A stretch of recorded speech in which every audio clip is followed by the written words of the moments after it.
ಸ್ವಾತಂತ್ರ್ಯ ಹೋರಾಟಗಾರ ಸುಬೇದರ್ ಗುಡ್ಡೆಮನೆ ಅಪ್ಪಯ್ಯ ಗೌಡರ ಸಂಸ್ಮರಣಾ ದಿನಾಚರಣೆಯನ್ನು ಮಡಿಕೇರಿಯಲ್ಲಿ ಆಚರಿಸಲಾಯಿತು. ಫೀಲ್ಡ್ ಮಾರ್ಷಲ್ ಕಾರ್ಯಪ್ಪ ವೃತ್ತದ ಬಳಿಯ ಗುಡ್ಡೆಮನೆ ಅಪ್ಪಯ್ಯ ಗೌಡರ ಪ್ರತಿಮೆಗೆ ಮಾಲಾರ್ಪಣೆ ಮಾಡಿ ಗೌರವ ನಮನ ಸಲ್ಲಿಸಲಾಯಿತು.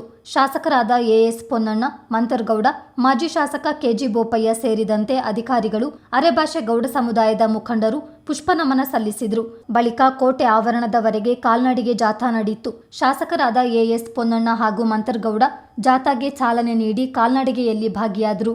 ವಿದ್ಯಾರ್ಥಿಗಳು ಸೇರಿದಂತೆ ಸಮುದಾಯದ ಸುಮಾರು 500ಕ್ಕೂ ಹೆಚ್ಚು ಮಂದಿ ಸಾಂಪ್ರದಾಯಿಕ ಉಡುಪಿನಲ್ಲಿ ಮೆರವಣಿಗೆಯಲ್ಲಿ ಪಾಲ್ಗೊಂಡಿದ್ದರು.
ಮಡಿಕೇರಿ ಕೋಟೆ ಬಳಿ 1837ರ ಅಕ್ಟೋಬರ್ 31ರಂದು ಗುಡ್ಡೆಮನೆ ಅಪ್ಪಯ್ಯ ಗೌಡರನ್ನು ಬ್ರಿಟಿಷರು ಗಲ್ಲಿಗೇರಿಸಿದ ಸ್ಥಳದಲ್ಲಿ ಸಭಾ ಕಾರ್ಯಕ್ರಮ ನಡೆಯಿತು. ಈ ವೇಳೆ ಮಾತನಾಡಿದ ಮುಖ್ಯಮಂತ್ರಿಗಳ ಕಾನೂನು ಸಲಹೆಗಾರರು ಹಾಗೂ ವಿರಾಜಪೇಟೆ ಕ್ಷೇತ್ರದ ಶಾಸಕರಾದ ಎಎಸ್ ಪೊನ್ನಣ್ಣ, ಇತಿಹಾಸ ಮರೆತವರು ಇತಿಹಾಸವನ್ನು ಸೃಷ್ಟಿಸಲಾರರು ಎಂಬ ಡಾಕ್ಟರ್ ಬಿಆರ್ ಅಂಬೇಡ್ಕರ್ ಅವರ ಮಾತಿನಂತೆ ಭಾರತ ದೇಶದ ಸ್ವಾತಂತ್ರ್ಯಕ್ಕಾಗಿ ಹೋರಾಡಿದ ಮಹಾನ್ ಚೇತನರನ್ನು ಸ್ಮರಿಸುವುದು ನಮ್ಮೆಲ್ಲರ ಆದ್ಯ ಕರ್ತವ್ಯ. ಸ್ವಾತಂತ್ರ್ಯ ಹೋರಾಟಕ್ಕೆ ಅಪ್ಪಯ್ಯ ಗೌಡರ ಕೊಡುಗೆಯನ್ನು ಎಂದಿಗೂ ಮರೆಯಲಾಗದು. ದೇಶಕ್ಕಾಗಿ ಹೋರಾಡಿ ವೀರ ಮರಣವನ್ನಪ್ಪಿದ ದೇಶಭಕ್ತರನ್ನು ಇಂದಿನ ಮಕ್ಕಳಿಗೆ ಪರಿಚಯಿಸಿ ಇತಿಹಾಸವನ್ನು ತಿಳಿಸಿಕೊಡಬೇಕೆಂದು ಹೇಳಿದರು. ಕೊಟ್ಟಂತ ಕೊಡುಗೆ, ನಡೆದಂತ ಷಡ್ಯಂತ್ರ, ಯಾವ ರೀತಿ ಅವರ ಜೀವವನ್ನ ಇದೇ ಸ್ಥಳದಲ್ಲಿ ನೇಣಕಂಬಕ್ಕೆ ಏರಿಸಿ ತೆಗೆದರು ಅಂತ ಹೇಳುವಂಥದ್ದು.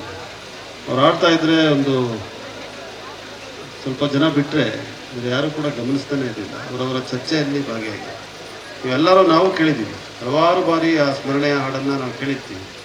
ಆದರೆ ಮತ್ತೊಮ್ಮೆ ಆ ಭಾವನೆಗಳನ್ನ ಮತ್ತೆ ನಾವು ಪುನರ್ರಚನೆ ನಮ್ಮ ಮಾನಸಿಕವಾಗಿ ಮಾಡ್ಕೊಳ್ಳೋದ್ರಿಂದನೇ ಅದಕ್ಕೊಂದು ಅರ್ಥ ಸಿಗ್ತದೆ.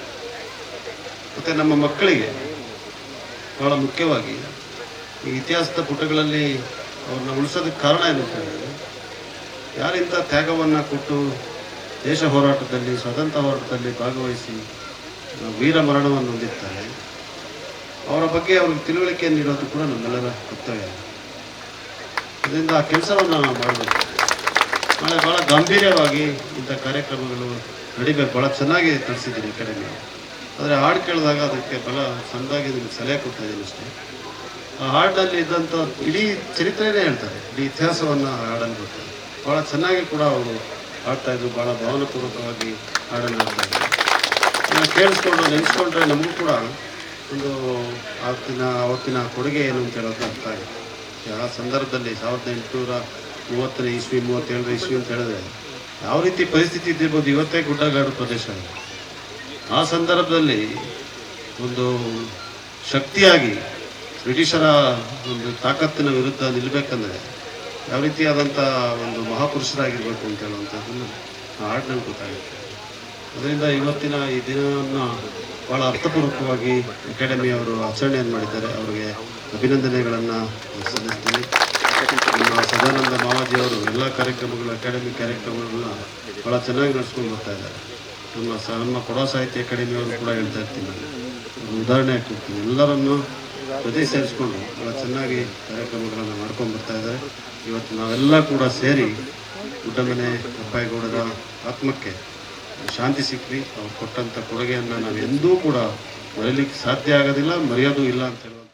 ಬಳಿಕ ಮಾತನಾಡಿದ ಮಡಿಕೇರಿ ಕ್ಷೇತ್ರದ ಶಾಸಕ ಮಂತ್ರಗೌಡ, ಇದು ಒಂದು ದಿನದ ಕಾರ್ಯಕ್ರಮಕ್ಕೆ ಸೀಮಿತವಾಗದೆ ಪ್ರತಿನಿತ್ಯವೂ ಗುಡ್ಡೆಮನೆ ಅಪ್ಪಯ್ಯಗೌಡರನ್ನು ಸ್ಮರಿಸಬೇಕೆಂದು ಹೇಳಿದರು. ವಿವಿಧ ಸಮುದಾಯ ರಾಜಕೀಯ ವ್ಯವಸ್ಥೆ ಹೇಗಿದ್ದರೂ ಎಲ್ಲರೂ ಒಂದಾಗಿ ಕೊಡಗನ್ನು ಉಳಿಸಿಕೊಳ್ಳಬೇಕೆಂದು ಮಂತರ್ ಕರೆ ನೀಡಿದರು. ಒಂದೇ ದಿವಸನ ಅವ್ರನ್ನ ನೆನೆಸ್ಕೊತೀವಿ. ಅದನ್ನ 364 ದಿವಸ ಒಂದೊಂದು ರೀತಿಲಿ ಮರ್ತು ಬಿಡ್ತೀವಿ. ಮತ್ತೆ ನೀವು ಹೇಳ್ದಂಗೆ ಅದೃಷ್ಟದಲ್ಲಿ ಒಂದು ಸ್ಟ್ಯಾಚ್ಯೂ ಮಾಡೋಂಥ ಸಂದರ್ಭದಲ್ಲಿ ಅವ್ರಾದ್ರೂ ನೋಡ್ಕೊಂಡದಾದ್ರೂ ಒಂದು ರೀತಿಲಿ ಒಂದು ಕಣ್ ದೃಷ್ಟಿ ಆದ್ರೂ ಬಿದ್ದಂಥ ಸಂದರ್ಭದಲ್ಲಿ ಅವ್ರು ನಮಗೆ ನಾವಿಲ್ಲಿ ಸ್ವತಂತ್ರ ನಿಂತಿದೆ ಅವ್ರ ಕಾರಣ ಅಂತ ಒಂದೊಂದು ಸ್ವಲ್ಪ ನಿರಂತರವಾಗಿ ತಲೆ ಹೊಡಿತಾ ಇರಬೇಕು, ಇಲ್ಲಾಂದ್ರೆ ದೃಷ್ಟಿಗೆ ಬೀಳ್ತಾ ಇರಬೇಕು. ಆ ವಿಚಾರದಲ್ಲಿ ಇದು ಒಂದೇ ದಿವಸದ ಕಾರ್ಯಕ್ರಮ ಆಗ್ಬಾರ್ದು. ಎಲ್ಲರೂ FMC ಫೀಲ್ಡ್ ಮಾರ್ಷಲ್ ಕಾರ್ಯಪ್ಪ ಇರ್ಬೋದು, ಜನರಲ್ ತಿಮ್ಮಯ್ಯನ ಇರ್ಬೋದು, ಏನೇನು ಸ್ವತಂತ್ರ ಹೋರಾಟದಂತ ಪ್ಲಸ್ ನಮ್ಮ ದೇಶಕ್ಕೆ ಏನು ತ್ಯಾಗ ಮಾಡೋಂಥವ್ರನ್ನ ನಿರಂತರವಾಗಿ ನೆನೆಸ್ಕೊಳ್ಳೋಂಥ ಕಾರ್ಯಕ್ರಮ ನಾವು ಡೈಲಿ ಮಾಡಬೇಕು. ವಿಶೇಷವಾಗಿ ಅವತ್ತಿನ ಕಾಲದಲ್ಲಿ ರಕ್ತ ಸುರಿಸಂತ ಪರಿಸ್ಥಿತಿ ಇತ್ತು, ದೇಹ ಹಾಗೆ ಜೀವನ ಕಳ್ಕೊಳ್ಳೋಂಥ ಪರಿಸ್ಥಿತಿ ಇತ್ತು. ಇವತ್ತಿನ ಕಾಲದಲ್ಲಿ ಬೇರೆ. ಇವತ್ತಿನ ಕಾಲದಲ್ಲಿ ನಾವೇ ಕಚ್ಚಾಟಂತ ಪರಿಸ್ಥಿತಿಲಿ ನಮ್ಮ ಜೀವನದ ಗುರಿನೇ ನಾವು ಬೇರೆ ರೀತಿಲಿ ದಾರಿ ತಪ್ತಾ ಇದೀವಿ. ದಯವಿಟ್ಟು ಇಲ್ಲಿ ಏನೇನಾದ್ರು ರಾಜಕೀಯ ವ್ಯವಸ್ಥೆಯಲ್ಲಿ ಇದ್ರೂ ನಾವು ಒಂದಾಗಬೇಕು. ಕೊಡಗಿನ ಉಳಿಸಕ್ಕಂತ ಎಲ್ಲರೂ ಸೇರ್ಕೊಂಡು ನಾವು ಮಾಡಬೇಕು. ಕಾರ್ಯಕ್ರಮದಲ್ಲಿ ಕರ್ನಾಟಕ ಆರ್ಯ ಭಾಷೆ ಸಂಸ್ಕೃತಿ ಮತ್ತು ಸಾಹಿತ್ಯ ಅಕಾಡೆಮಿ ಅಧ್ಯಕ್ಷ ಸದಾನಂದ ಮಾವಜಿ, ಇತಿಹಾಸ ಪ್ರಾಧ್ಯಾಪಕ ನಂಗಾರು ನಿಂಗರಾಜು, ಜಿಲ್ಲಾ ಗ್ಯಾರಂಟಿ ಯೋಜನೆಗಳ ಅನುಷ್ಠಾನ ಸಮಿತಿ ಅಧ್ಯಕ್ಷ ಧರ್ಮಜ ಉತ್ತಪ್ಪ, ತಾಲೂಕು ಸಮಿತಿ ಅಧ್ಯಕ್ಷ ಮೋಹನ್ ದಾಸ್, ಮೂಡಾ ಅಧ್ಯಕ್ಷ ರಾಜೇಶ್ ಯಲ್ಲಪ್ಪ, ಜಿಲ್ಲಾಧಿಕಾರಿ ವೆಂಕಟರಾಜ್, ಎಸ್ಪಿ ರಾಮರಾಜನ್, ಎಎಸ್ಪಿ ಬಾರಿಕೆ ದಿನೇಶ್ ಕುಮಾರ್, ಕೊಡಗು ಗೌಡ ಸಮಾಜಗಳ ಒಕ್ಕೂಟದ ಅಧ್ಯಕ್ಷ ಆನಂದ್ ಕರಂದ್ಲಾಜೆ ಸೇರಿದಂತೆ ಮತ್ತಿತರರು ಉಪಸ್ಥಿತರಿದ್ದರು.